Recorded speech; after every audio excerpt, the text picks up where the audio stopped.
Marsha, hari ini Kak Tania mau ceritain Marsha satu dongeng. Marsha mau denger nggak? Iya.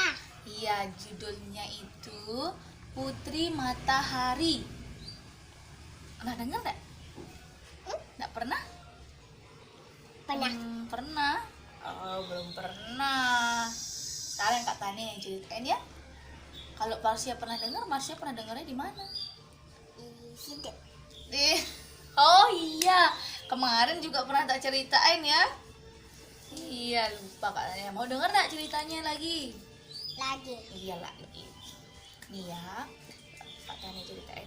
Pada zaman dahulu, di sebuah negeri yang sangat jauh, hiduplah kerajaan yang makmur dan kaya akan petualangan. Di sana hiduplah sepasang suami istri, raja dan ratu yang memiliki satu orang putri yang bernama Putri Matahari. Putri Matahari itu memiliki banyak sekali rahasia. Salah satunya rahasia itu yaitu sesuai dengan namanya Putri Matahari. Siapapun yang bersentuhan dengannya seperti ini. Siapapun yang bersentuhan dengannya akan terbakar, akan mengeluarkan api dari tangannya, dan orang yang akan disentuh itu menjadi orang yang setiap orang yang disentuhnya akan terbakar, akan terkena luka bakar, sehingga tidak ada yang berani mendekati Tuan Putri Matahari. Panas. Iya, dia panas. Pada suatu hari, raja dan ratu melihat sang putri bersedih. Begini dia bersedih, dia tertidur di kasurnya. Mengapa hidupku seperti ini? Tidak ada yang menemaniku. Hidupku seperti itu. Sampai akhirnya raja pun ikut bersedih. Dia berkata kepada istrinya, "Kenapa aku putriku seperti itu? Aku tidak bisa membantunya. Ini ulah sang penyihir jahat sewaktu ia masih kecil." Nah, Marsha dengar kata penyihir? Penyihir itu adalah seorang yang jahat. Dia menyihir Putri Matahari agar setiap orang yang mendekatinya, Lalu tidak, ini setiap orang mendekatinya akan terkena luka bakar. Sang permaisuri atau ratunya pun memeluk sang raja. Raja, tidak apa-apa. Kita memiliki anak yang sangat bertekad untuk bisa menghilangkan kutukan itu. Jadi kau tidak perlu khawatir. Kita sama-sama mendoakannya agar sihirnya itu bisa terlepas. Hingga pada suatu hari, sang putri pun memutuskan pergi keluar istana, pergi ke sebuah danau di dekat istana. Tahu nggak di danau itu ada apa? Di danau itu dia bertemu seekor ikan. Iya, ikan warna emas, ikan ajaib. Ikan ajaib itu bisa ngomong. Dia menyapa Tuan Putri. "Halo Putri." Sang Putri kaget. "Kau bisa berbicara?" "Iya Putri, aku bisa berbicara." Seekor ikan pun berkata, "Kau kenapa Putri? Mengapa kau bersedih? Kau bisa berbicara ya? Apa kau tidak takut melihatku?" Sang putri pun mengatakan seperti itu. "Tidak, aku tidak takut denganmu. Perkenalkan, nama aku Pudit Putri." "Kau kenapa bersedih?"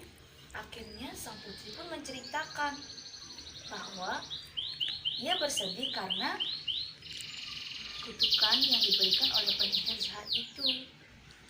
"Putri, kau tidak perlu khawatir, aku akan membantumu." "Bagaimana bisa kau membantuku, Pudit?" "Tenang saja, aku tahu bagaimana cara menghilangkan kutukan itu." "Terima kasih banyak, Pudit. Maukah kau menjadi temanku?" "Dengan senang hati, aku akan menjadi temanmu." Sambil dia mengepakkan siripnya. Sang putri pun merasa bahagia karena dia memiliki teman baru. Pudit tidak takut dengannya, apa dia bersentuhan seperti ini, pegang Pudit tidak apa-apa karena ketulusan hatinya Pudit untuk berteman dengan Putri Matahari. Akhirnya mereka mereka bercengkrama mereka bermain air. Tasya pernah bermain air? Pernah? Iya pernah. Kalau main air kena panas itu didinginkan pakai air. Jadi dia berteman, dia bercengkrama sampai akhirnya Putri memutuskan untuk kembali ke istana dan memberitahukan raja bahwa si Pudit bisa membantunya. Sebelum meninggalkan danau, Putri Matahari diberitahukan pada Pudit bahwa ia harus bertemu dengan Pangeran Es, orang dari negeri es, karena hanya orang yang berasal dari negeri es yang bisa membantu sang putri. Putri harus menemukan seseorang yang dengan sangat pemberani dan dengan senang hati membantunya dengan ketulusannya. Akhirnya Putri memberitahu raja dan raja berkata, "Oke lah, baik, kita akan mengadakan sayembara untuk menemukan Pangeran Es."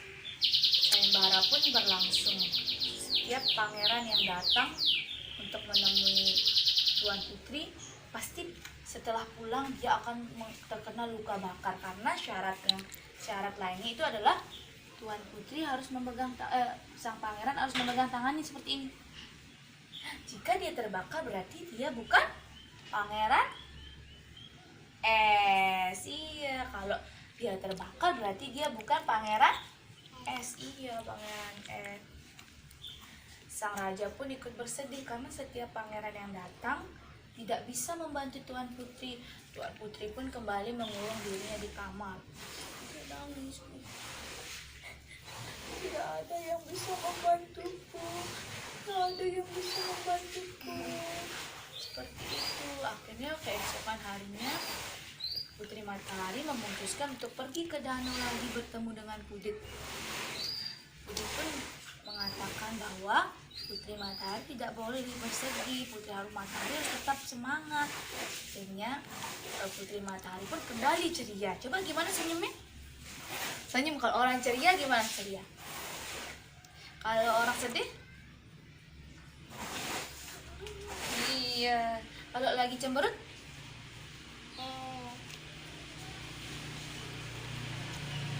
Iya gitu.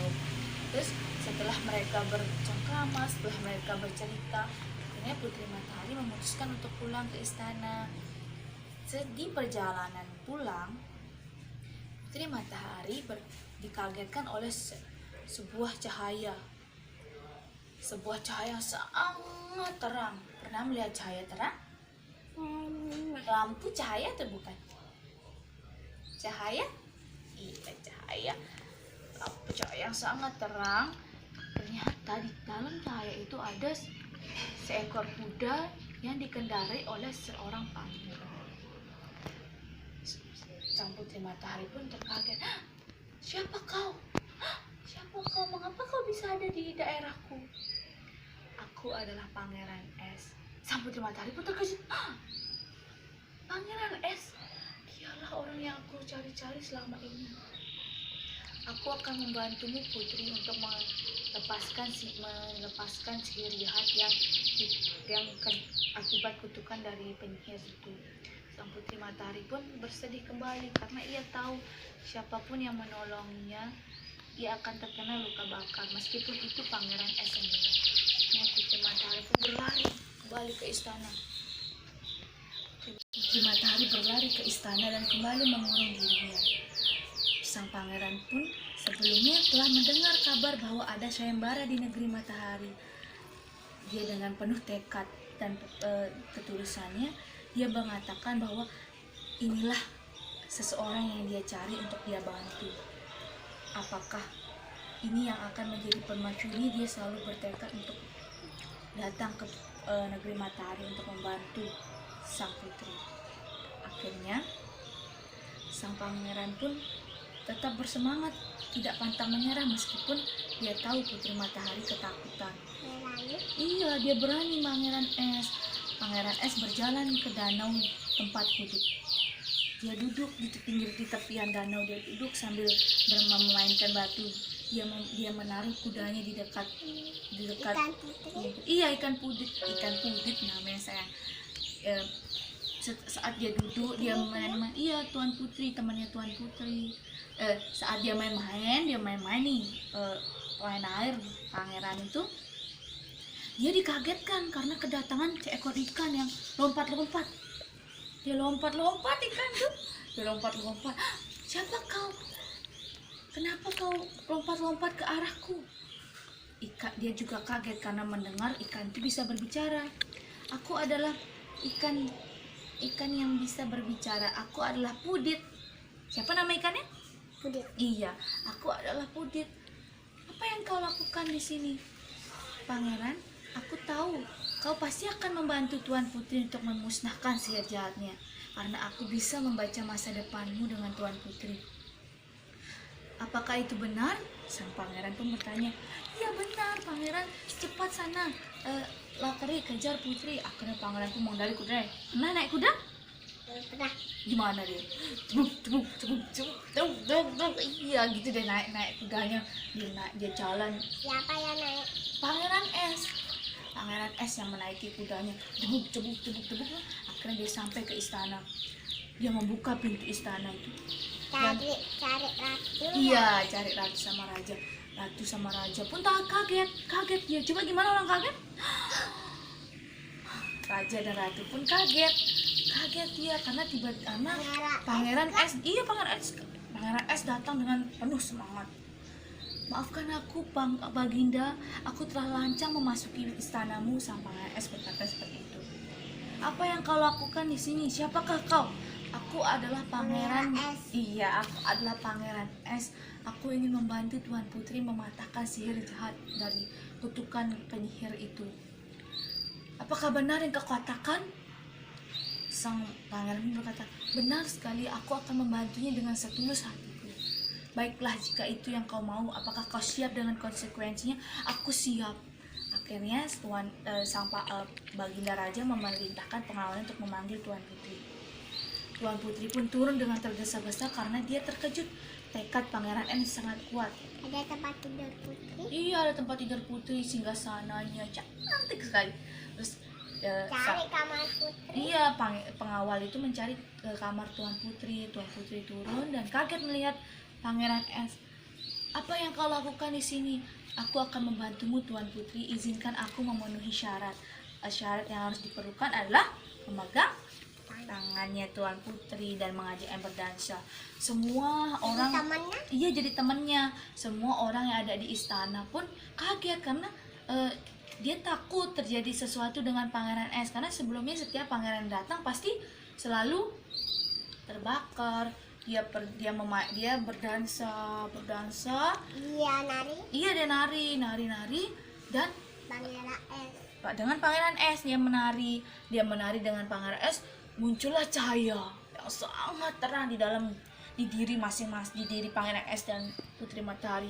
Semua orang di istana pun kaget. Penyihir tidak pernah datang lagi, karena terakhir dia datang waktu dia masih bayi. Akhirnya semua orang kaget. Itu sinar apa? Iya, Putri Matahari mengeluarkan sinar. Dan ternyata ketakutan orang-orang yang berada di istana itu tidak terjadi. Pangeran S tidak kenapa-napa. Dia tidak luka bakar. Putri tidak luka. Dia tidak melukai siapapun Putri. Akhirnya Putri juga terkaget mengapa Pangeran S tidak terluka. Ternyata benar bahwa Pangeran S sangat tulus membantunya. Akhirnya dia serang S. Iya, dia melepaskan tangan Pangeran S dan dia lari memeluk kedua orang tuanya. Karena sihir jahatnya sudah terpatahkan. Dia memeluk, dia berterima kasih kepada orang tuanya, dan semua orang yang ada di dalam istana bersuka cita. Akhirnya Pangeran S pun dan Putri Matahari menjadi teman, dan dia memutuskan untuk pergi ke danau untuk mencari Pudit. Dia memutuskan untuk pergi ke danau mencari Pudit dan memindahkan Pudit ke dalam istana, karena Puditlah yang membantu Putri Matahari untuk mematahkan sihirnya, memberitahukan syarat untuk sihirnya agar hilang. Putri Matahari. Iya, Putri Matahari dan Pangeran Es berteman selamanya. Dan semua di rakyat di istana nggak berhenti berteman, dan semua rakyat yang ada di istana merasa bahagia karena melihat sang putri kembali ceria. Coba gimana terus senyum cerianya? Ada di sini, ada di sini. Coba ada di sini. Iya, senyum cerianya. Mereka bertiga berteman selamanya dan hidup bahagia selamanya. Semua yang ada di istana hidup bahagia selamanya. Itulah ceritanya. Jadi yang kita bisa dapatin dari cerita itu, apapun masalah yang kita hadapi, apapun risikonya, kita harus tetap semangat, bertekad kuat agar bisa menyelesaikannya. Kita harus bersabar.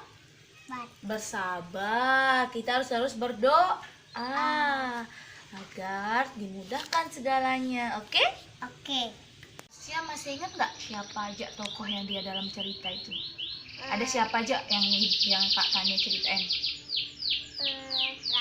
Ratu. Terus siapa lagi? Raja. Siapa lagi? Pangeran. Siapa lagi? Putri siapa? Matahari. Iya, Putri Matahari. Sama siapa lagi? Iya, betul. Ikan Pudit. Ikan Pudit itu siapanya Putri Matahari? Putri. Iya, siapanya Putri Matahari? Teman. Nih, temannya Putri Matahari.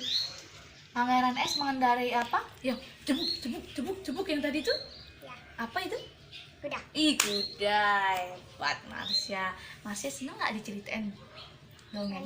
Senang. Nanti Marsha rajin-rajin membaca dongeng.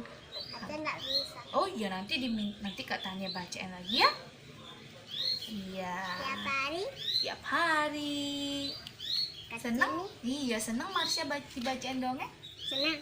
Iya, nanti kita baca dongeng yang lain lagi ya. Ya. Senyum dulu. Senyum.